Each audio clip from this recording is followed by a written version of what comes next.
The Quran doesn't only make claims about the nature of the world and morality, but also makes claims about epistemology. Epistemology is the branch of philosophy that studies knowledge, what it is, how we get it, and what makes our beliefs justified or true. It deals with questions like, what does it mean to know something? How do we distinguish true knowledge from false beliefs? Can we be certain about anything? What are the sources of knowledge? For example, perception, reason, memory, testimony. If Islam makes false claims about epistemology, it is evidence against the divine origins of Islam. Muslims using the Islamic epistemological method are not reasonable to believe in Islam. Yaqeen, absolute certainty. One of the strongest and most repeated themes in the Quran is that true believers have yaqeen, absolute certainty in the divine origin of the Quran itself, everything it was sent with, previous scriptures, angels, the hereafter, etc., the last day and its promises, threats. The Quran repeatedly emphasizes certainty. Worship your Lord until you attain certainty. Surah 15:99. A clear book, guidance and glad tidings for believers who pray, give zakat and are certain the hereafter. Surah 27:1-3. Verses of the wise book, guidance and mercy for doers of good, who pray, give zakat, and are certain in the hereafter. 31:2-4. Indeed, the Quran, is the certain truth. Surah 69:51. The message is clear. Believers are called to hold absolute certainty in the Quran and its promises. There are many ways to truth, and yet there are only two ways to investigate what's true. Reason and empiricism, or so-called posteriori and a priori evidence, or others call it, like me, logical and empirical evidence. So let me repeat that. Although there are many ways to truth, there are only two ways to investigate what's true, and those are logical and empirical evidence. Revelations, although they are part of the empirical experience, or they are part of experience, they are not analytical, empirical evidence. Revelations necessarily need logical and rigorous methodological, analytical, empirical evidence to establish their truth. When these revelations claim absolute truth with absolute conviction, they need to be supported by absolute logical and empirical evidence. Given that the human condition in this world cannot be established, this cannot be established by definition, the Islamic absolutist totalitarian claim is unreasonable. Allah in the Quran claims his revelation should provide certainty to humans. Therefore, the Quran is in error. Allah in the above verses clearly doesn't understand simple epistemology. Even if Allah were real and his intentions were to explain the nature of reality, and his revelations did exactly that, still, a human believing them with absolute conviction would have been in error in epistemology. Part of epistemology, other than how we recognize truth, is the level of confidence in this truth. Allah commands people to be unreasonable, and since to conclude. Allah commands people to be unreasonable because he fails in epistemology. You are not reasonable to believe in Allah, even if Allah was true. Okay, so there is a distinction. Let's say Allah is true. Let's say he had the best intentions. Let's say that he explained reality perfectly. Okay, that is one thing. How we investigate that is another thing. Okay, so Allah might succeed in this thing, explaining truth, but he still fails in epistemology. Okay, so therefore Allah commands people to be unreasonable, and since he includes moral commands, Allah demands people to be immoral. Let me repeat that. Allah commands people to be unreasonable, and since he includes moral commands, Allah demands people to be immoral. In other words, go against their moral reasoning and moral conscience and follow his commands for no good reasons. Now, what is the logic behind the kind of divine command theory Muslims apply? It's a simplistic, naive logic. Let's investigate what is this logic epistemologically and dismantle it completely.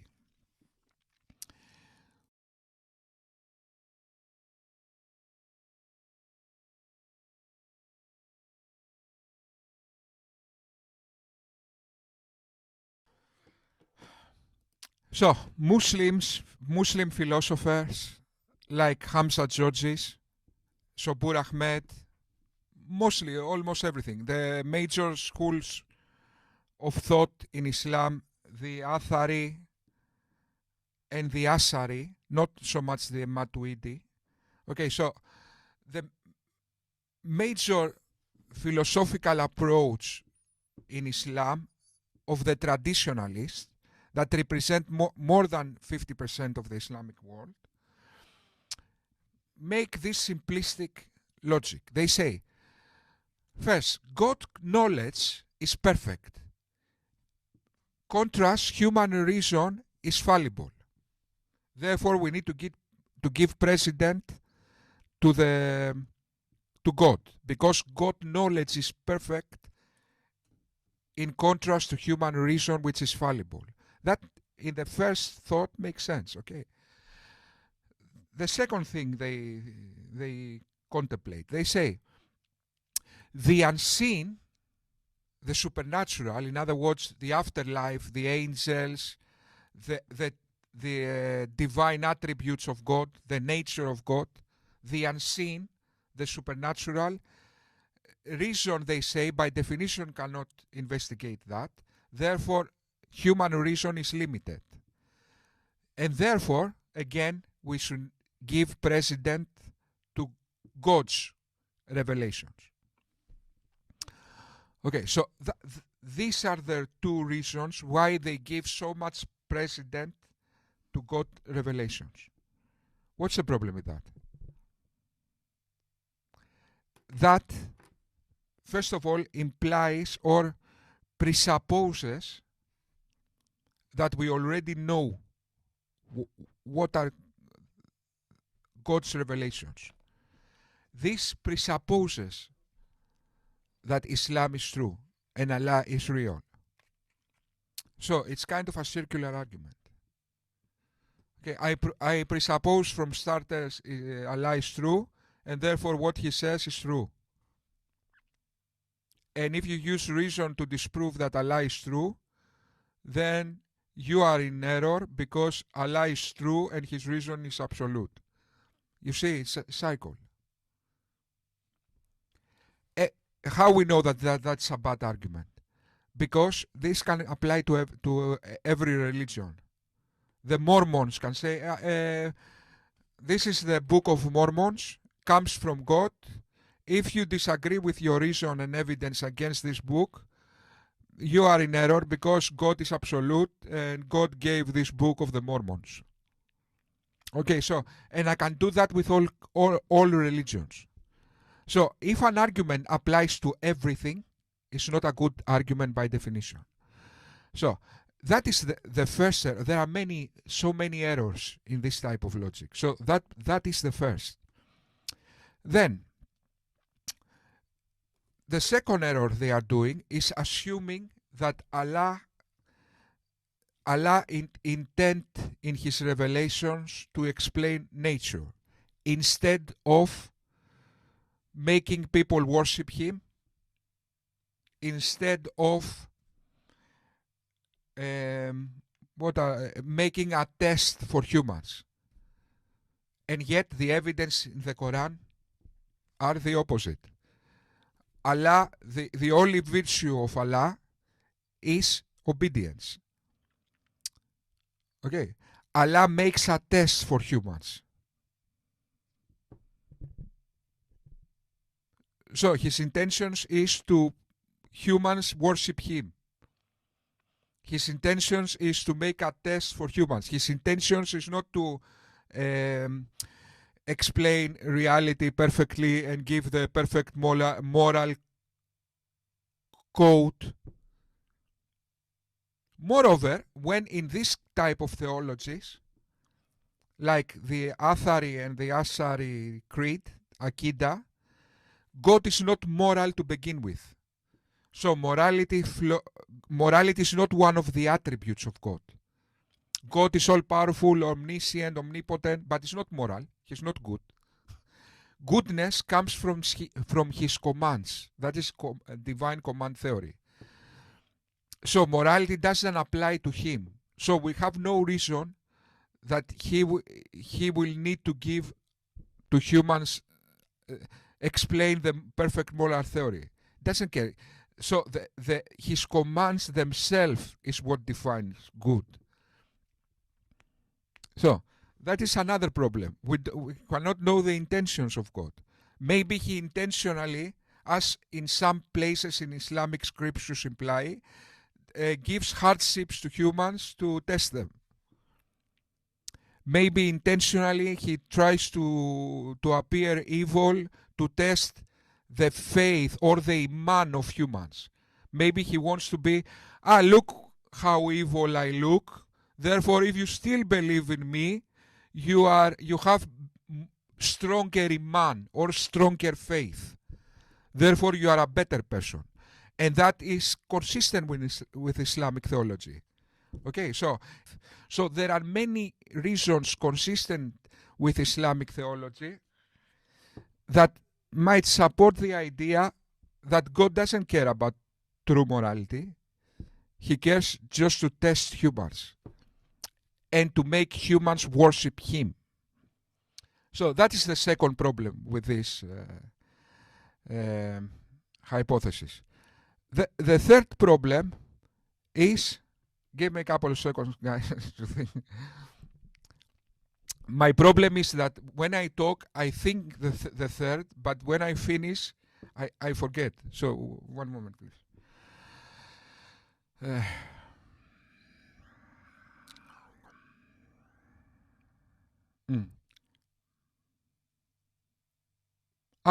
The third problem with that is that this revelations doesn't challenge or address human character. Okay, so human character is not perfection. So character is not character. If you have a robot with a perfect moral code, he does everything perfectly. Can we say, this is the perfect being? No, because this being hasn't got a soul. He hasn't got individuality. He hasn't got character. He doesn't understand what he's doing. Okay, so this idea takes out all the human aspect and makes robots with sterile conformity. So it goes against individuality. Okay, when God gives commands and we just trust His commands without reason and without our soul, that means that we take out all the human aspect of the equation. Is that right? Okay, so it doesn't address character, it doesn't address individuality, it doesn't address freedom. Imagine, let's make a mental experiment. Imagine a society that God appears to this society. You can see Him in front of you. God gives commands, the Islamic commands directly, and makes all the people follow these commands. Is this a good society? These people won't be free. These people will never advance their character because they will never be allowed to make errors. These people will not exercise their moral quality because they will be afraid. These people will not think, will not become wise. So this type of society, based on revelations, is not a better society, even if they all follow the perfect moral rules. In contrast, a free society where people can make mistakes, when people can disagree, where people can challenge God, when people use their reason and moral conscience, is a better society because they serve well-being. The same way well-being is not equivalent to joy or what's the right word? Having fun. Okay, so well-being is not having fun, having joy, having things to do, good things, good, nice cars, a nice house, even good friends. Okay, so the same way that well-being has to do with virtuous things, okay, like building characters, wisdom. This well-being has to do with this type of things. Wisdom, actualizing our potential to become better. This is well-being. But the human potential is his soul. I want to be a musician, for example. Okay, if Allah say music is haram. Okay, so now he cuts my potential, my soul to express myself. So he's not serving my well-being. He might serve his plan for the universe, but he doesn't serve my well-being. Okay. So we have all this type of, and there are more problems, and I need to, one moment please guys, because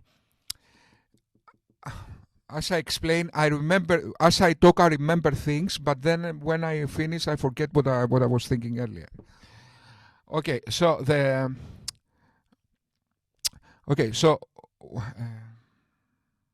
so we have reason, freedom, revelation makes no divine attributes cannot be known through reason.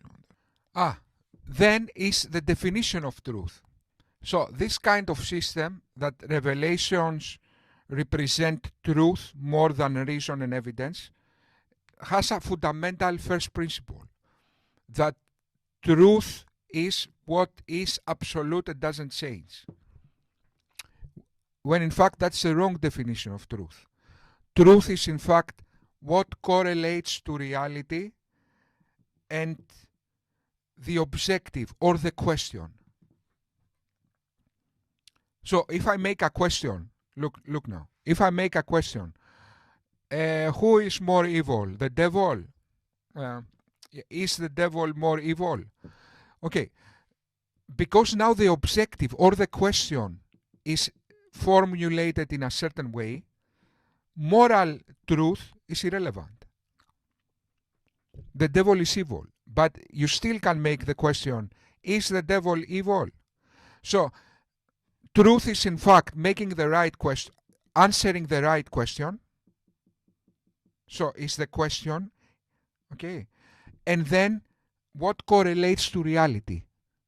So, if now the reality is the natural world, so then truth is related to the natural world, not to the absolute, because truth is not only, at least is not only the absolute truth. We have absolute truths and objective truths. So reason alone can investigate objective truth. So now, that's why, guys, if God now came to earth, imagine, guys, now I'm sitting here. My name is Socrates Son. I keep saying that like it's relevant. Guys, when I made this name, I made it in 3 seconds. And now it defines all my life, this name. Okay. I was making a name for my YouTube channel, and I thought, nice, Socrates Son. Anyway, so, okay, so imagine God came to earth now in front of me, and he said something that doesn't correlate to reality. He said, a mouse can fit through this mouse hole. I am God. I have absolute knowledge. A mouse can fit to this mouse hole. And I take a mouse, and it fits. Okay, you're right. Then he said, an elephant can fit through his mouse hole. I'm God and I know everything. I take the elephant, and he doesn't fit to the mouse hole. I say, wait, although you are the absolute knowledge, you said something that doesn't correlate to reality. So, you are wrong. Truth, objective truth, is what correlates to this reality we operate. Ultimate truths, if they even exist, are irrelevant for our objectivity. They are relevant for the absolute truth. So, and now look the paradox. What God needs to do to make what he says true? He needs to shrink the elephant to make him small, to fit him to the mouse hole. Or he needs to make larger the mouse hole so the elephant can fit. So what God does in order for what he says to be true, he's changing the natural reality. What that proves? That natural reality defines objective truth. Okay. So that is the fourth problem. Why, guys, I'm frustrated? Why I'm frustrated? Because I had another brilliant idea as I was talking before, and I forgot it, and I cannot remember what it was. The point is, I already gave you 4 reasons why this simplistic stupidity, God is wise and human, therefore, it's bullshit. In epistemology, Islamic epistemology is bullshit. Okay. Thank you very much.